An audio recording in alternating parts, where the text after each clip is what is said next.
Le Citral vous présente Partout pour tous, il y a TCL.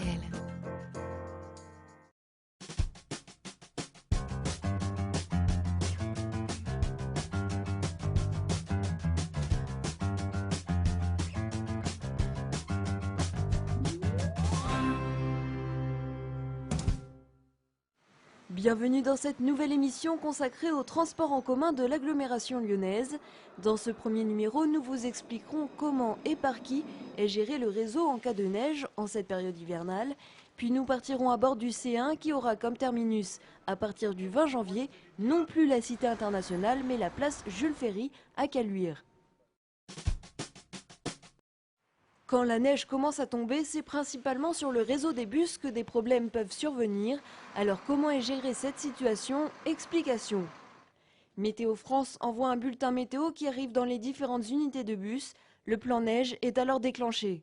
On constitue des équipes pour reconnaître les itinéraires avant d'envoyer les conducteurs avec les véhicules, avant d'aller chercher la clientèle. En parallèle, le Grand Lyon, sans intervention spécifique de TCL, met en place un déneigement spécifique sur les 15 lignes fortes de bus du réseau. Une fois que les agents dans les dépôts ont fait toutes les reconnaissances sur leur ligne, ils donnent un message au PC Bus, où nous nous trouvons actuellement, pour déterminer si telle ligne est opérationnelle, peut être roulante ou pas.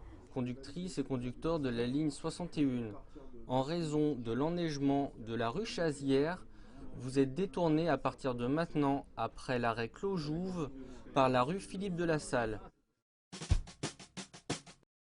À partir du 20 janvier, la ligne C1, déjà en service jusqu'à la Cité internationale, se poursuivra jusqu'à Caluire et Cuire, en passant par le pont Poincaré, la montée des Soldats, la place Foch, pour rejoindre la place Jules Ferry, son terminus.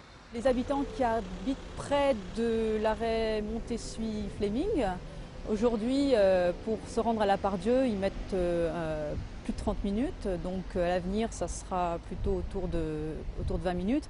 Et puis avec des fréquences bien meilleures, puisque en heure de pointe, donc le matin, entre 7 et 9, toutes les 7 minutes. Sur les 8 km de trajet du C1, 6 ont été aménagés en couloir réservé ou en site propre. De plus, a été installée la priorité au feu. Autrement dit, dès que le bus arrive à un carrefour, il est détecté et le feu passe alors au vert. Pour 2011, la ligne C1 s'arrête à Part-Dieu-Ouest, c'est-à-dire devant le centre commercial. Mais il est prévu de la prolonger en 2013 à l'est de la Part-Dieu sur la rue de la Villette pour offrir une correspondance avec les lignes de l'est de l'agglomération, donc T3, T4 et Rhône Express.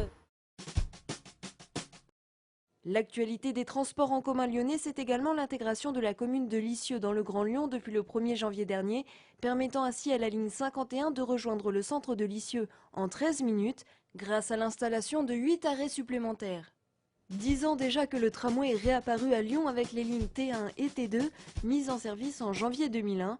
Pour fêter cet anniversaire, 73 rames de tramway seront décorées dès la fin janvier et un jeu sera proposé à partir de février sur le site www.citral.fr. 10 abonnements annuels sont à gagner.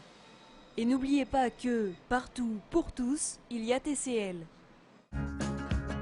Le Citral vous a présenté Partout pour tous, il y a TCL.